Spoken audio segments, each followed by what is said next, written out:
name is Zola Shane Lackup, and this is my reflection video for IDFS 303, Introduction to Digital Forensics. So I'll cover week 1 to 5, and for each week, I'll walk through the lecture, what I did in the tutorial, and what it actually taught me. So my understanding of this will feel change a lot in the last 5 weeks, so let's delve in.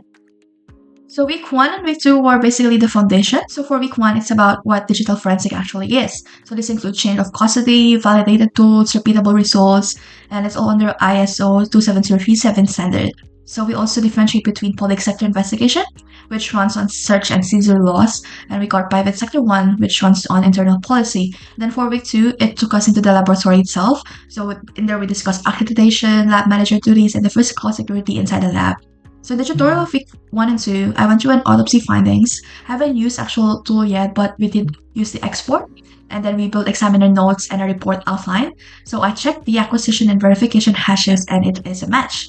So it proves that the evidence hasn't been altered. So the big finding was that all 4 files have been modified after the resignation notice of the employee. So my reflection is, honestly, I thought this field was just about knowing which tool to use. I didn't know that there's a strict process that you need to follow before you even touch a device. And the tutorial showed me how easily facts and opinions blend together, so you need to be careful when you write the examiner notes.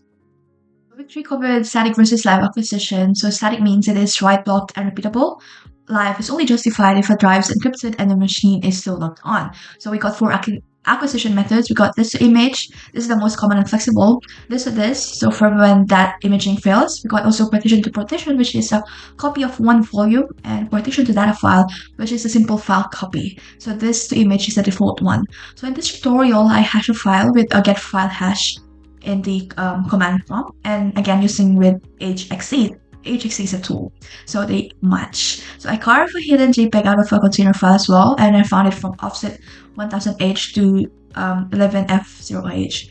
And when I open it, it shows me a gray JPEG image. And a file called holiday photo.docs actually is a JPEG signature instead of one real-world file uses. So this tutorial really hooked me because it's so interesting to use the tool in an actual method.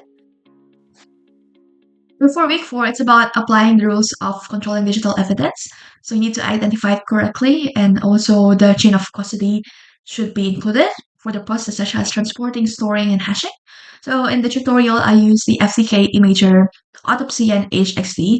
So I verified the USB image against hash file using a README, and I filled out a custody form, found the duplicate file pair, and checked the document registered owner. So I compared these two identical text files, and I find the hidden message inside one, which is very cryptic. It says, "Meet me at Pierre." So basically doing like a transaction, which is an illegal transaction between 2 individuals. So the last part of the lab genuinely felt like I was solving a real case. And the big takeaway for this week is that how one extra line completely changes a file's hash. So that's why hashing catches tampering so reliably. So I'm confident when using the command cert to till and reading hex as well. And I also downloaded autopsy and I want to practice investigate it. So for week 5, we got into file system. Includes this geometry, MBR, GPT, FAT, and drive stack. Then we also discuss about IDFS and things like master file table, timestamp, and prefetch.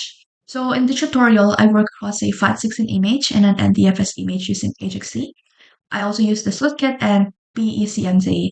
So I found 3 partition in the MBR, recovered the deleted file entry and a long file name, and I found a hidden string in its stacks place. So I checked whether the NDFS data was resident, and I manually decoded it using the creation timestamp from raw hex and confirmed the program run history from prefetch.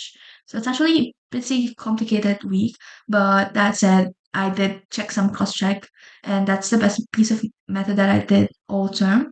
So I did like a real independent verification, and I'm confident decoding the file time by hand now. But I want more practice using NTFS data and run directly instead of relying on iStat.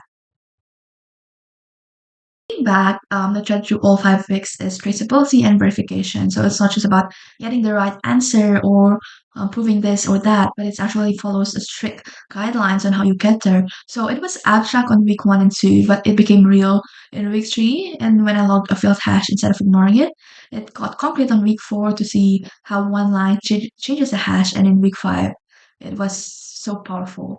So I'm actually interested in digital forensic per se. But the thing is that while I'm doing cybersecurity course now, I'm planning on taking master's degree after I finish the bachelor's one because I want to delve deeper on cybersecurity. And this introduction to digital forensic made it more exciting since I've been doing like SOC projects and doing like cloud security. But then again, it's kind of a bit boring actually of like looking at those stats and looking at those alerts. But it gives me like adrenaline on finding out stuff on digital forensic. So overall,